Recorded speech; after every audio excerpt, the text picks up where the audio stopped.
hypothetically, it's not hypothetical, it's true, Donald Trump has a financial interest in a meme coin named after himself. And he recently offered a VIP White House tour and special reception to the meme coin's 25 biggest holders. After that announcement, the coin surged more than 50%. Does that seem like something that warrants investigation to you, Mr. Turley? Well, there's no question that you can investigate that to see if there was any criminal conduct. I want to distinguish between that and the influence peddling scandal that the hearing was about in the Biden administration. I'm not talking about that hearing. And I know you like to filibuster, Mr. Turley. No, I'm happy to talk about that hearing. It was the biggest joke of an investigation. It was embarrassing that you call yourself a credible criminal professor, that you would actually think that there was any evidence that warranted an investigation. But I'm focusing right now because it would seem to me, if you have any credibility, you would agree that auctioning off a White House tour for the highest investors in your own company would warrant either impeachment or criminal investigation. But let me move on because it gets worse. The president is a significant financial beneficiary of a company called World Liberty Financial, which issues a stable coin. Are you familiar with stable coins? I'm not. Okay. A stable coin is essentially a digital version of a dollar that can be used in transactions. Recently, the World Liberty, this organization which Donald Trump is a beneficiary of, entered into a deal with a UAE-backed company that would complete a $2 billion transaction with a company that has previously admitted to engaging in money laundering.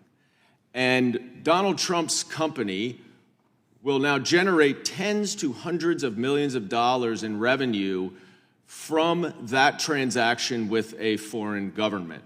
And I'm sure you're familiar with the Foreign Emoluments Clause, Mr. Turley. Would you say that based on that information, since apparently you only follow Hunter Biden's finances and not President Trump's, would you say that based on me providing you with that information, that would warrant an impeachment investigation?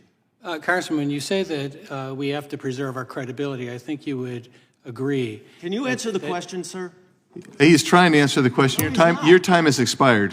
I will allow the gentleman to answer the question. Thanks. In the interest of credibility cited by the member, I'm not going to rely on the facts that you just gave me for the first time to render a judgment on it. I'm not opposed to investigations of alleged corruption. That was the point of the previous hearing.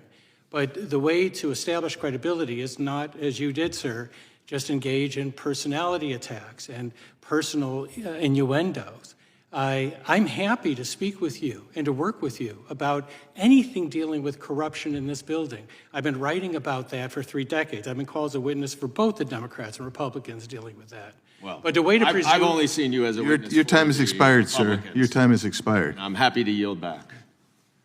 Did you finish your question? only that the way that we can actually regain. I thought my time has expired. Your time has expired. I said your time expired. He gets an opportunity to finish answering the question. You attacked. I'd like to reclaim my time. No, you have no additional time. You are out of order. He's answering Be quiet. my question. You are out of order. I would like to reclaim you cannot, my time. No. He's answering the question because you personally attacked him. I've said he can answer the question. I give that courtesy. How did I personally attack him, Mr. Chairman? You attacked his credibility. We're not going to get into we're not getting into this right now. What we're going to get. He's a witness. His credibility matters, sir. You are out of order. You are out of order. You're done. You can't say anything else right now. You may finish answering your question. Thank you, Mr. Chairman.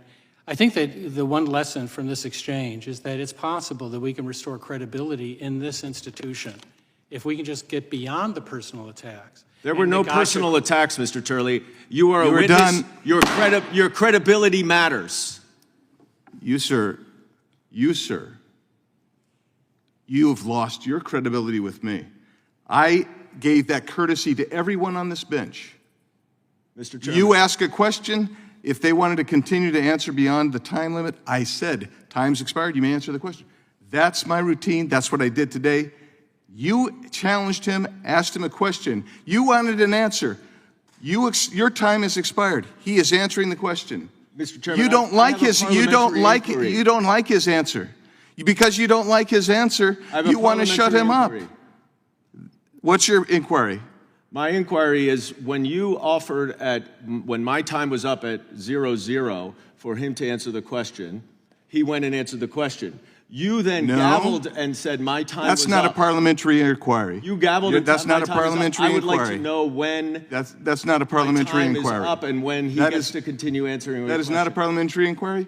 Your parliamentarian's about to tell you that's not a parliamentary inquiry.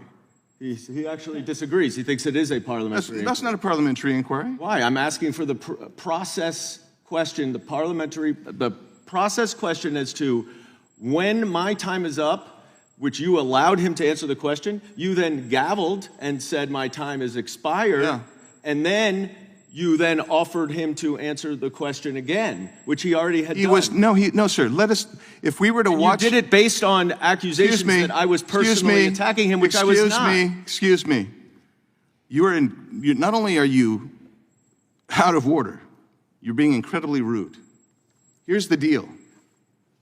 I gave everybody the same courtesy. You didn't like where he was going. You began interrupting again, but your time was expired.